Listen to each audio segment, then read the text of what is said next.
We need to take a moment to talk about Michelle Obama's hair. I've been told by her many times this is very important. What are you laughing at? Racists. Yes. We're all racist because she had to iron her hair. She talks about it on every tour stop.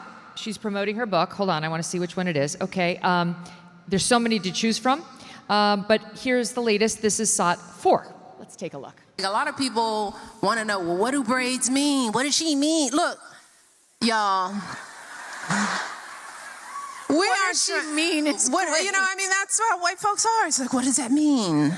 What are you saying? We're saying nothing. Let me explain something to white people. Our hair comes out of our head naturally in a curly pattern. So when we're straightening it to follow your beauty standards, we are trapped by the straightness. It is exhausting and it's so expensive and it takes up so much time. Braids are for y'all so we can work harder and focus on the work. Don't touch it. Just don't. She's sitting there with the straight hair, telling the people not to do it. And can I just say for the record, it is not just black people who have to deal with their hair a lot in the morning. All right? Now, people, I have something to tell you. This is not all mine. I mentioned it a lot on the show, but if you could see the number of little hell things in there that Sarah's got to deal with every day to try to cover them up so you guys think this looks natural. It is not just a black thing, Michelle. Sorry, Victor, go ahead. Well, when I get up in the morning... Thank you. When I get up in the morning, I wish I had hair. I wish I had Michelle's hair other than this. But my point is this. I understand that she's insecure and she has 4 mansions. So when she's talking, I can't figure out whether she flew in from Martha's Vineyard, the Washington mansion, the Chicago mansion, or the beachfront mansion in Hawaii. And then she says this, and I was listening to the radio when this was on the story the other day. So I walk to my office. The first person I see is a beautiful Asian woman with straight hair. The next person I see is a beautiful Mexican-American woman with straight hair. The third person I meet is a guy that I knew who has very kinky white, he's white and he has curly hair. And I thought, well, white people don't have a monopoly on straight hair. So why are you saying this unless you have some problem? And the problem, I think, is my entire life, whether it was getting into Princeton or Harvard or getting the Nike account or something at my law firm or getting this huge job at the University of Chicago, it was always predicated on I could make white people feel guilty and that I was a victim, even though I grew up as middle class and I was given every opportunity. And so when you look at this scenario and you think of, just to take an example, Selma, California, East Palestine, Ohio, where you have very poor people who happen to be white. And so what I'm getting at is when we obsess on race and not class, which the Democratic Party does, it's absurd. It's like Mondami saying, I'm going to go after white affluent neighborhoods. And then you say, well, let me do a Google search for 2 seconds and see which is the most affluent ethnic minority in the United States. Indian Americans. That's right. 40% more income than the average white family. So the whole racial thing has sort of jumped the shark now. It's just ridiculous. Wait, forgive me, but I do have one more.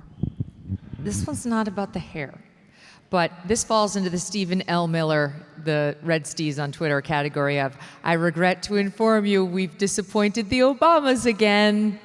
Here she is, we've got to play it, on how confining the damn role of First Lady was. Let's watch. A little 8-year stint as First Lady tends to confine, to be a bit confining, right? Because, you know, that the role, the job was not to just represent me, but to represent the nation. And as the first Black family in that house, just like, you know, Black folks feel in all the first positions that we're the, you know, we're carrying the torch, we're lighting the way which means that we've got to do it really, really well so that the next folks will have a chance. You know, when you're the only, you know, you feel like if you don't get it right, nobody will ever get this position. Women, people of color, people of different ethnicities, of different genders and sexual orientation, we all feel that. So poor Michelle, it was especially confining for her to be first lady because she's black. Yeah. And I'm sure every other first lady before and after Michelle Obama felt totally free with the role and like lifted the dress up and said, hey, take a look at me. I didn't feel confined at all being first lady of the United States. Just the black one. Michelle, people were so discriminatory against her, they put her on Vogue magazine about 4 times. And no offense to Michelle, it has nothing to do with race. But Melania Trump is beautiful. She didn't. They wouldn't put her on one time. It would be like her saying, well, you know, they hate Eastern Europeans, so I never got on Vogue. It's crazy. And then in 2004, the so-called white vote for John Kerry was less than the white vote for Barack Obama 4 years later. In other words, Barack Obama won, and he beat John McCain not because of the black vote. It was a sure thing, 96%, is because a huge number of white people decided to vote for him, a black man, more than they did the prior white Democratic candidate. Notwithstanding Michelle's hair. That doesn't hair. happen in a racist society. It's amazing. It doesn't. How they found. Honestly, though, have you ever seen like a first lady in particular who is so racist? She hates white people.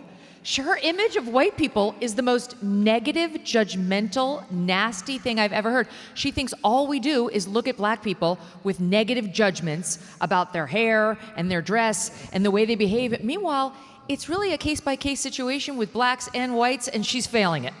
Yeah, I think the problem is that her audience is the same group of white people I see every week at Stanford, but it's not the people at Bakersfield. Amen. Because believe me, if people try that stuff to working class people, whether they're Mexican American or white or even black, they don't listen to it. They said, you're spoiled brat, I don't want to hear it. I got to get up at 5, I've got to go to work, I don't get home, I don't have anything. You have 4 mansions, you're worth $100 million. You're spoiled brat, I don't want to hear it. But not those people. Yes. They hang on every word she says because they're just like her. We're going to do Michelle Obama a favor, and we're going to send that clip to her to make sure she gets a hefty dose of reality before she goes on her next tour stop. Michelle? Have you ever met Michelle? I met her one time at the White House, Christmas party. Yeah. She was perfectly pleasant. She was probably like, why are you looking at my hair like that? My friend just lost her ring. She went to replace it. She realized it was a gold ring. The price of it has gone up like 25% since she bought the ring a year ago. That's because gold is on the march upward. And it is the one time of year that Birch Gold Group gives away free gold with every qualifying purchase. That's right, for Black Friday, when you convert an existing IRA or 401k into a tax-sheltered IRA in gold, Birch Gold will send free gold to your home for every $20,000 purchased. Gold started this year around $2,600 an ounce. By October, it was over $4,000 an ounce. Why? Global uncertainty. 2025 has been defined by trade wars, central banks are pulling from the US dollar as the global reserve currency, and military tension continues to build. Gold thrives in times of uncertainty, and if you are looking to diversify your savings, Birch Gold can help you. Plus, now through November 30th, get free gold, I say, with a qualifying purchase. Just text MK to the number 989898 to claim your eligibility and for a free info kit on gold. But your opportunity for free gold with purchase will end on November 30th, so don't wait. Text MK to the number 989898 for full details. Message and data rates may apply. Thanks so much for watching. If you like what you just saw, hit the subscribe button for more clips and full episodes.